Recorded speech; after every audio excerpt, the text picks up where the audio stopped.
किया था। इसमें से मैं बार बार बता रहा हूँ 1952 में इन्होंने किया था। और पहला EPMA, ये मैं आपको बार बार बता रहा हूँ जैसे आपको याद हो जाए। पहला है आपका इंद्रिय जनित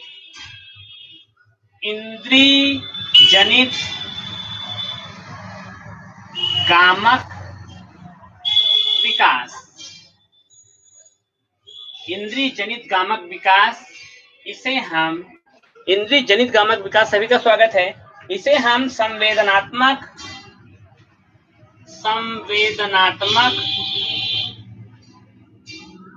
गामक विकास या sensory motor stage, sensory motor stage भी कहते हैं।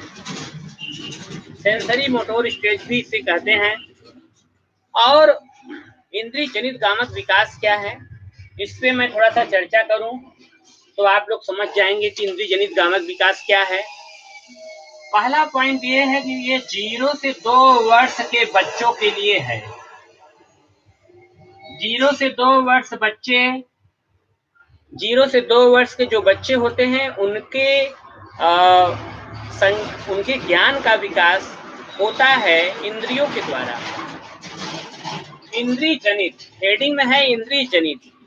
इंद्रिय जनित की यदि मैं बात करूं तो बच्चा जो है मेरा आंख से, कान से, आंख के सामने नाक लिखिए भाई, आंख, नाक, कान से सीखता है, कान से सीखता है। आंख से बच्चा हमारा 0 से 2 वर्ष में आंख से सीखेगा, नाक से सीखेगा और कान से सीखेगा। कान से सीखने में मैं देखा, जैसे बच्चे को मैं झुनझुना दे दूं, झुनझुना यदि मैं बच्चे को दे दूं तो झुनझुना जब झुनझुन करे की आवाज देगी तो बच्चा उससे खुश हो जाता है। और यदि हम झुनझुना को हटा के कहीं छिपा भी दें तो भी बच्चा सोचेगा कि झुनझुना है। झुनझुना यदि हम बजाकर हटा के कहीं तकिया के नीचे दबा के रख दें तब भी वो झुनझुने के अस्तित्व को समझेगा। वो सोचेगा कि झुनझुना अभी भी है। इसीलिए इसमें बता रहे हैं कि वस्तु अस्थायित्व होता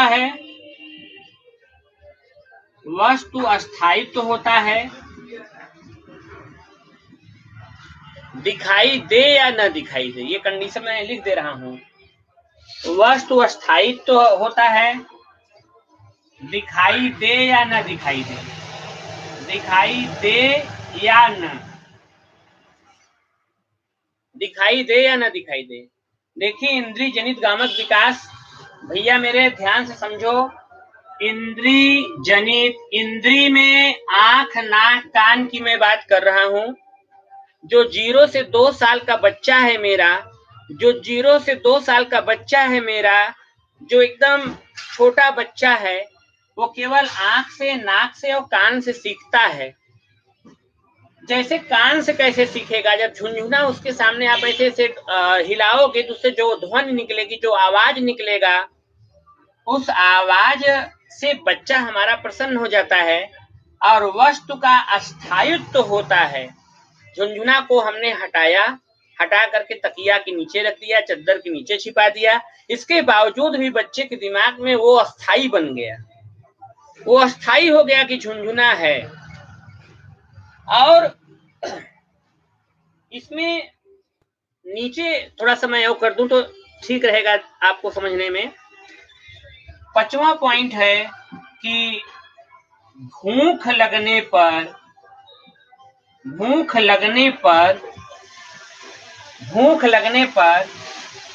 बच्चा रोता है।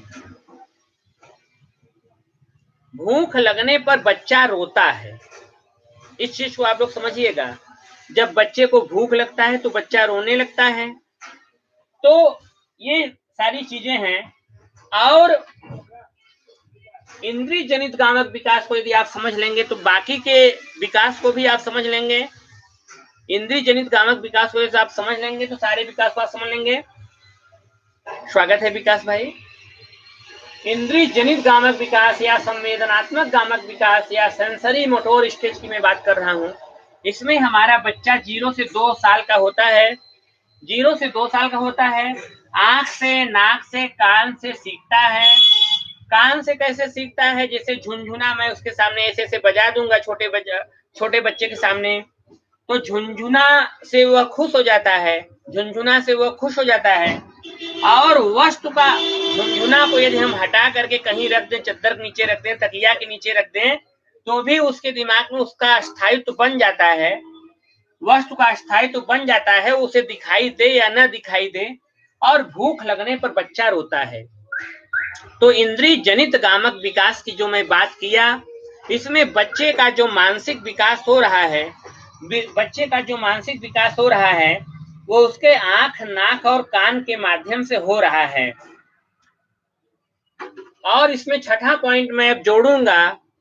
छठा पॉइंट थोड़ा सा नीचे मैं कर दूंगा तो जैसे मिटे ना, सारी चीजें क्लियर रहें। देखिए छठा पॉइंट, वह जिन वस्तुओं को प्रत्यक्ष रूप से देखता है उसके लिए उसी की अस्तित्व है। वह जिस वस्तुओं को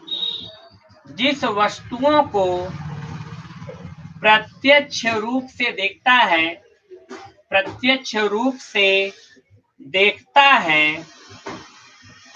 उसके लिए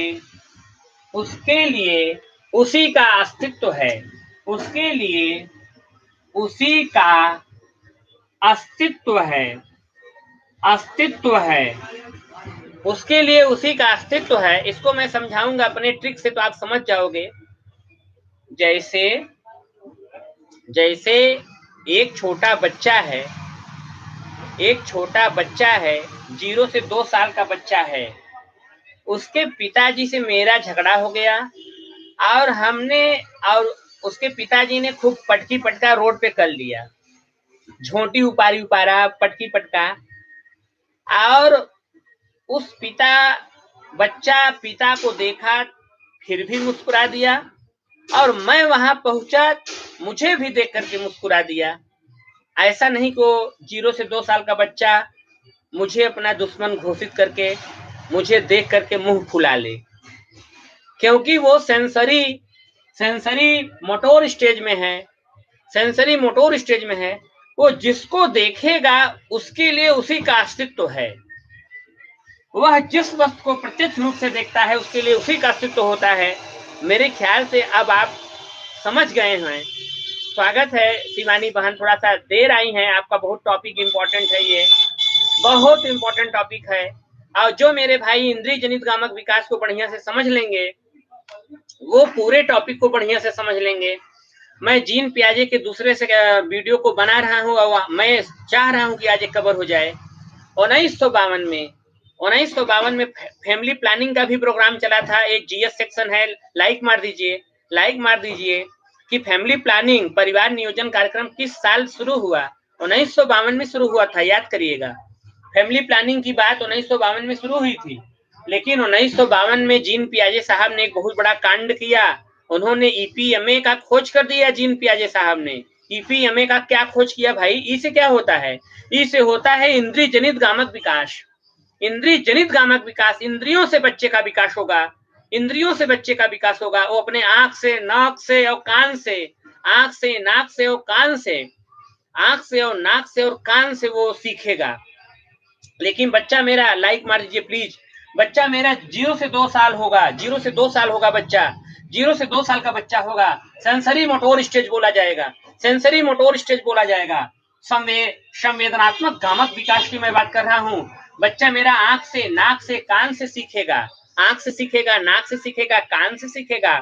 कान से कैसे सीखेगा भाई? मेरा कान तो दिखाई नहीं दे रहा है, कान से कैसे सीखेगा? कान से ऐसे सीखेगा, जब झुनझुना ला के दोगे तो कान से सुनेगा। झुनझुना को कान से सुनेगा, कान से सुनने के बाद झुनझुना वो कान से सुनेगा बच्चा मेरा, लेकिन जैसे ही झुनझुना को मैं हटा करके कहीं रख दूंगा तकिया के नीचे, चद्दर के नीचे, तो रोने लगेगा। उसके दिमाग में वस्तु का स्थायित्व होता है, वस्तु का स्थायित्व हो जाता है, दिखाई दे या ना दिखाई दे। मैंने झुनझुना को छिपा के रख दिया, उसे दिखाई नहीं दे रहा है, लेकिन उसके बावजूद भी वह रोने लगा। भूख लगने पे बच्चा रोता है, भूख लगने पे बच्चा रोता है, इसको ध्यान दीजिएगा। भूख लगने पे बच्चा रोता है, और वह जिस वस्तु को देखता है प्रत्यक्ष रूप से उसी के लिए उसी का अस्तित्व होता है। इसका एग्जाम्पल मैंने बताया। स्वागत है धर्मेंद्र सर, बहुत इंपॉर्टेंट टॉपिक चल रहा है। स्वागत है धर्मेंद्र सर। 1952 में इस तरह की बातों को उन्होंने बताया। अब मैं इसको रिमूव करूंगा क्योंकि मेरे पास थोड़ा सा जगह का अभाव है। अब मैं बात करूंगा स्कीमा के बारे में।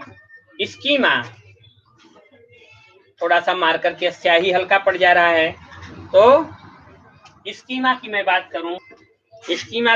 करूं, थोड़ा सा कलर डिफर रहेगा तो समझने में अच्छा रहेगा। स्कीमा की मैं बात करूं, स्कीमा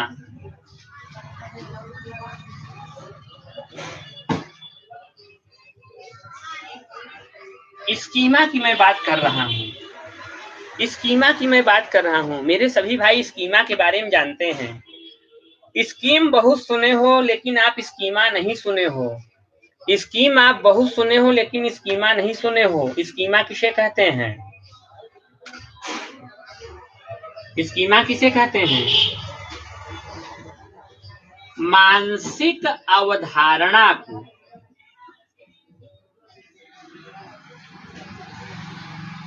मानसिक अवधारणा को स्कीमा कहते हैं।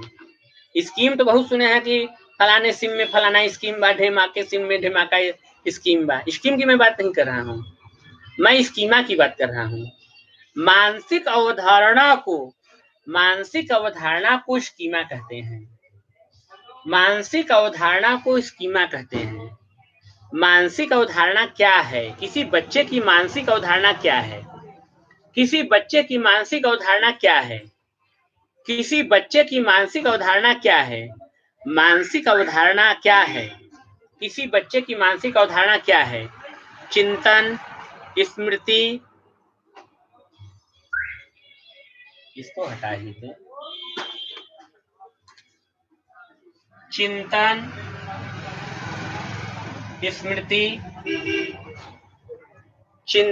स्मृति और आपका निर्णय क्षमता,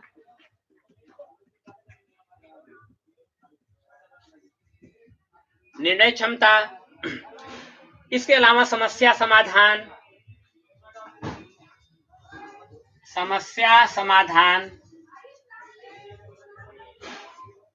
ये सब पॉइंट आप जो देख रहे हो, ये सारे पॉइंट आप देख लीजिए ध्यान से।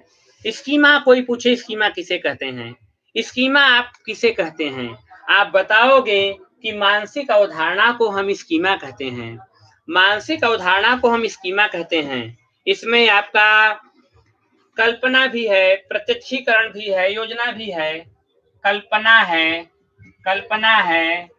प्रत्यक्षीकरण है और योजना है। अब आप कहेंगे कि 0 से 2 साल का बच्चा ये सारी चीजों को करेगा? मानसिक अवधारणा को हमने स्कीमा बोला। किसी परीक्षा में स्कीमा शब्द आए तो जीन पियाजे को तुरंत आप कहो कि भाई जीन पियाजे। स्कीमा के बारे में बताया किसने? जीन पियाजे ने बताया। स्कीमा के बारे में जीन पियाजे साहब ने बताया है। स्कीमा के बारे में जीन पियाजे साहब ने बताया है। अब हमने कहा स्कीमा किसे कहते हैं भैया? मानसिक अवधारणा को हम स्कीमा कहते हैं। ये मानसिक अवधारणाएं क्या हो सकती हैं? मानसिक अवधारणाएं में आपका चिंतन है, स्मृति है, निर्णय क्षमता है, समस्या समाधान है, कल्पना है, प्रत्यक्षीकरण है, योजना है। और छोटा बच्चा है वो केवल 4 फैक्टर पे ज्यादा ध्यान देगा। नंबर 1, थोड़ा सा कलर चेंज कर लें। नंबर 1, छोटा बच्चा नंबर 1 चूसने पे ध्यान देगा, नंबर 2 देखने पर, नंबर 3 पकड़ने पर, पकड़ने पर, और नंबर 4 आपका, नंबर 4 गायक प्रक्रिया पर, गायक प्रक्रिया पर। आप कहेंगे छोटा बच्चा गाना गाता है क्या? गायक क्रिया, छोटा बच्चा गाना नहीं गाता, गूगू की आवाज करता है। गाना नहीं गाता लेकिन गूगू की आवाज करता है। छोटा बच्चा चूसने की प्रक्रिया पे ज्यादा ध्यान रखता है। कभी भी कभी पूछ लेता है एग्जाम में कि छोटे बच्चे की मुख्य प्रक्रियाएं क्या हैं, तो आप बताएंगे कि छोटा बच्चा 4 क्रियाएं ज्यादा करता है। 0 से 2 साल का बच्चा चूसता है, सभी लोग उंगली चूसते हैं, बहुत सारे लड़के, अभी इसी में से शायद कोई कोई लोगों का आदत पड़ा होगा तो उंगली चूसते होंगे, चूसते हैं अपनी उंगली को। और देखने की मैं बात कर रहा हूँ, देखेंगे, चीजों को देखेंगे। फिर पकड़ने की बात, छोटे बच्चे के पास जाइए तो हाथ फेंकता है आपके नाक के पास, आपके आंख के पास फेंकता है और हंसता है। और उसके बाद गायक क्रिया की मैं बात करूं कि गूगू की आवाज जो बच्चा करता है, कुल मिलाकर के झुनझुना से रिलेटेड ही है ये। तो ये इंद्रिय जनित गामक विकास को मैं ज्यादा लंबा करूंगा तो आप लोग बोर हो जाओगे। मुझे पूरा भरोसा है कि इंद्रिय जनित गामक विकास आपको समझ में आ गया होगा। इंद्रिय जनित गामक विकास आपका, ये अभी कुछ चीजें और हैं जो कि मैं इसमें कवर नहीं करूंगा, नहीं वीडियो लंबा हो जाएगा। स्कीमा के बारे में बताया कि मानसिक अवधारणा को स्कीमा कहते हैं। जितने राइटर का किताब आप खोलोगे उतने तरह की परिभाषा लोग बताएंगे। आपको परिभाषा बताने से पहले कम से कम 20 किताबों का अध्ययन करने के बाद ही मैं पढ़ाता हूँ। 20-25 किताबों का अध्ययन करने के बाद आपको पढ़ाता हूँ। जो सबसे सिंपलेस्ट फॉर्मेट होता है उसी को हम पढ़ाते हैं। अब मैं बात करूंगा पी से, पूर्व संक्रियात्मक अवस्था, प्री ऑपरेशनल स्टेज। पूर्व संक्रियात्मक अवस्था नंबर 2 है पूर्व संक्रियात्मक अवस्था। पूर्व संक्रियात्मक अवस्था, pre operational stage. Pre operational stage है, प्री ऑपरेशनल स्टेज की मैं बात कर रहा हूँ। पूर्व संक्रियात्मक अवस्था का सबको पता है कि ये पहला चीज है कि ये 2 से 7 वर्ष तक होता है। 2 से 7 वर्ष तक होता है पूर्व संक्रियात्मक अवस्था। ईपीएमए की मैं बात कर रहा हूँ। ईपीएमए जीन पियाजे के द्वारा बताया गया। ई से इंद्रिय जनित गामक विकास, पी से पूर्व संक्रियात्मक अवस्था या प्री ऑपरेशनल स्टेज होता है। ये 2 से 7 वर्ष होता है। अब कैसे मैं इसे याद कर पाऊंगा? पूर्व संक्रियात्मक में प है, प से हो जाएगा पहचानना, पहचानना, पहचानना। प से पहचानना, बच्चा मेरा पहचानेगा कौन दोस्त है कौन दुश्मन है, विभेद भी कर लेगा, विभेद कर लेगा। इंद्रिय जनित गामक विकास में जब हम बच्चे के पिता से पटकी पटका करके गए थे तब भी मुझे अपने दुश्मन को भी देख करके वो हंस रहा था, क्योंकि उसके लिए जो वह प्रत्यक्ष रूप से देखता है उसी का अस्तित्व होता है। लेकिन यहाँ पे मेरे भाई अब वो पहचानेगा और विभेद करेगा कि यही हमारे पिताजी से पटकी पटका कह रहे ना, वो बच्चा मुझे देख करके हंसेगा नहीं बल्कि मुझे भी दौड़ा लेगा, मुझे भी दौड़ा लेगा मारने के लिए। ये 2 से 7 वर्ष की मैं बात करूंगा। प से पहचानना, प से पूर्व संक्रियात्मक अवस्था की मैं बात कर रहा हूँ। प से पहचानना, प से पहचानना, बोलिए मेरे साथ, प से पहचानना, प से पहचानना बोलिए मेरे भाई। प से पहचानना होता है, प से पहचानना होता है मेरे भाई, प से पहचानना होता है मेरे भाई। बोलो 100 बार बोलो, प से पहचानना होता है। पहचानेगा और विभेद करेगा और उसके भाषा का विकास होगा, भाषा का विकास होगा, भाषा का विकास होगा, भाषा का विकास होगा। पहचानेगा और विभेद करेगा। प से पूर्व संक्रियात्मक अवस्था की मैं बात कर रहा हूँ।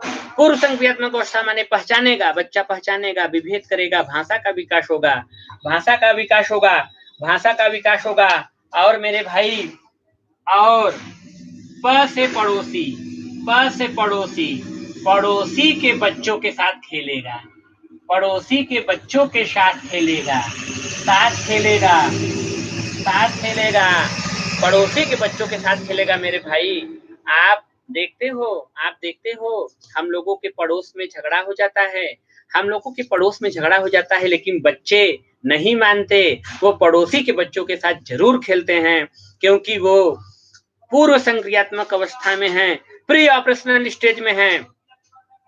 Yes yes yes miss yes, पूर्व संक्रियात्मक अवस्था में है, पूर्व संक्रियात्मक अवस्था में है, प्री ऑपरेशनल स्टेज में है, प्री ऑपरेशनल स्टेज में होगा बच्चा तो प से पहचानो मेरे भाई, प से पहचानो, प से पहचानो मेरे भाई, प से पूर्व बोलो, प से पहचानना विभेद भाषा विकास, प से पहचानना, पूर्व संक्रियात्मक में प है, पूर्व संक्रियात्मक में प है, प से पूर्व संक्रियात्मक अवस्था, पहचानना बोलो, पहचानेगा, विभेद करेगा, भाषा का उसके विकास होगा, भाषा का विकास होगा, पड़ोसी के बच्चों के साथ खेलेगा, पड़ोसी के बच्चों के साथ खेलेगा, और ये भाषा का विकास कहाँ से होगा? उसके परिवेश से होगा। सब प से ही है, प से ही है भाई मेरे, परिवेश से सीखेगा।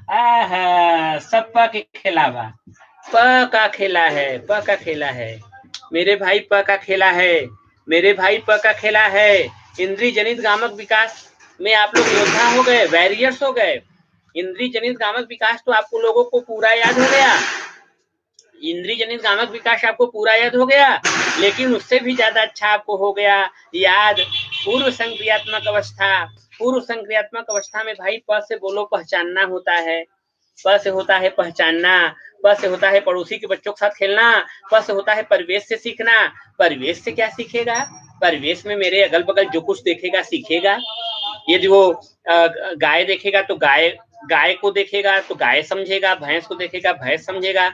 अभी मैं थोड़ा इस पे और प्रकाश डालूंगा, लेकिन आज नहीं डालूंगा, नहीं मेरा ये कवर नहीं हो पाएगा, ईपीएमए पूरा मुझे आज कवर करना है। तो ये प्री ऑपरेशन स्टेज में मुझे पूरा भरोसा है कि मेरे भाई समझ गए होंगे, पूरा भरोसा है कि मेरे भाई समझ गए होंगे। यदि समझ गए होंगे तो थंब दे दीजिए प्लीज। आगे देखिए, तीसरा देखेंगे, तीसरा देखेंगे यम से होगा मूर्त संक्रियात्मक अवस्था। मूर्त संक्रियात्मक अवस्था की मैं बात कर रहा हूँ। Concrete operational stage, concrete operational stage की मैं बात कर रहा हूँ। ठीक है अंकुर भाई, स्वागत है। आपके लिए क्लास कोई वैल्यूएबल नहीं है। ठीक है धर्मेंद्र भाई। देखिए मूर्त संक्रियात्मक अवस्था की मैं बात कर रहा हूँ, इसमें पहला पॉइंट आपको मैंने बताया कि 7 से 11 वर्ष का बच्चा होता है, 7 से 11 वर्ष का होता है। इसके पहले के जो चीजें आप लोगों को मैंने बताया वो वही इसमें भी है। इसमें भी पहचानेगा,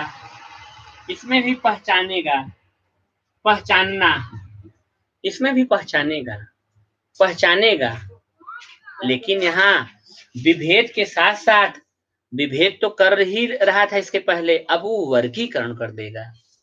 पहचानेगा लेकिन वर्गीकरण कर लेगा।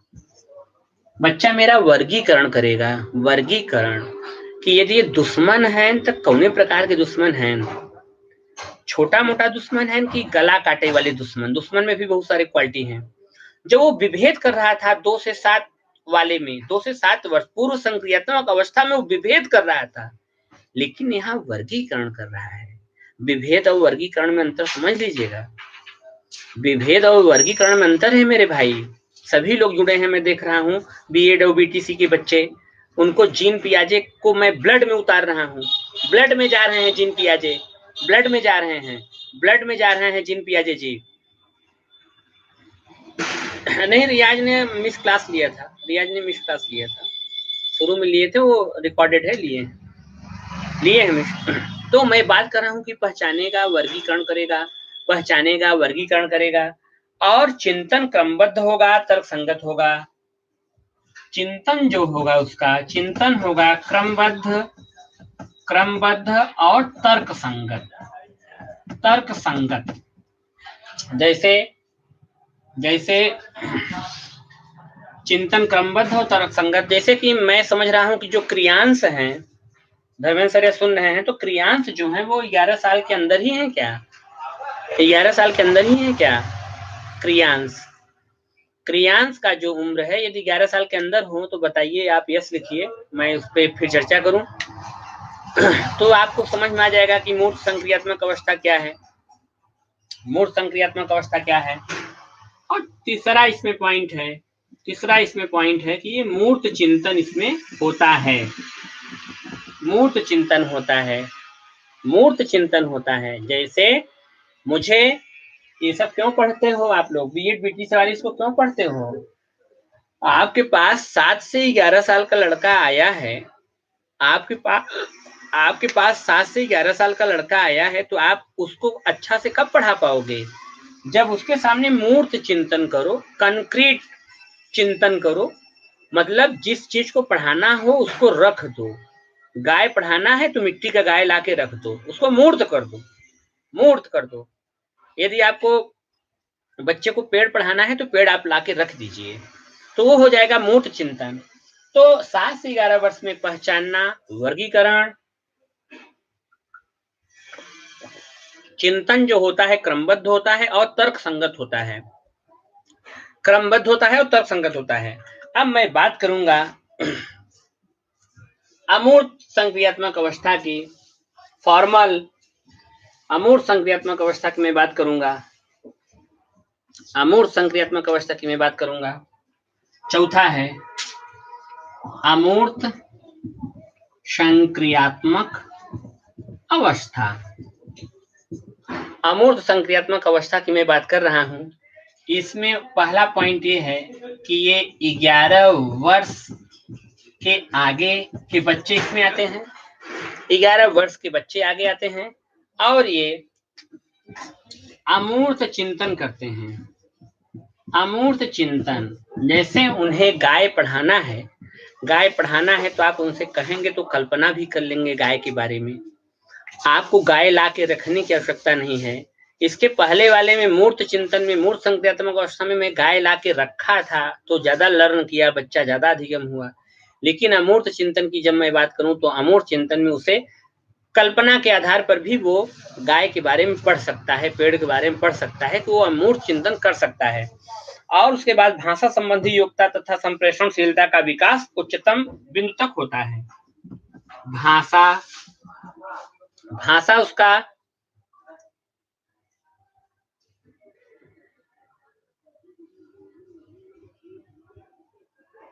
हाँ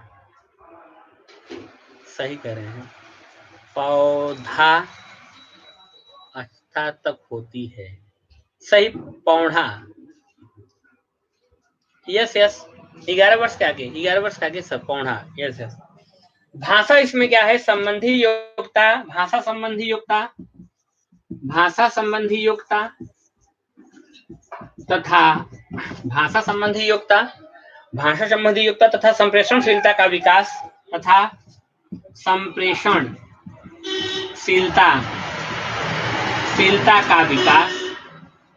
का विकास उच्चतम बिंदु तक होता है, उच्चतम बिंदु तक होता है। अब इसको समझो जरा, 11 वर्ष के आगे जो हैं बच्चे, 11 वर्ष के आगे जो बच्चे हैं, 11 वर्ष के आगे जो बच्चे हैं उनकी मैं बात कर रहा हूं। अमूर्त चिंतन उनके अंदर ज्यादा होगा, अमूर्त चिंतन उनके अंदर ज्यादा होगा। किसी चीज को पढ़ाना है तो आप कल्पना के आधार पर भी वो पढ़ सकते हैं। और भाषा संबंधी उनकी योग्यता तथा संप्रेषणशीलता का विकास उच्चतम बिंदु तक होता है। उनका बोलने का ढंग, भाषा माने को अध्ययन करने का ढंग, सब कुछ उनका एकदम क्लाइमेक्स पे होता है।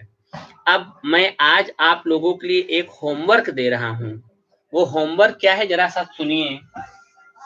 एक होमवर्क मैं दे रहा हूं।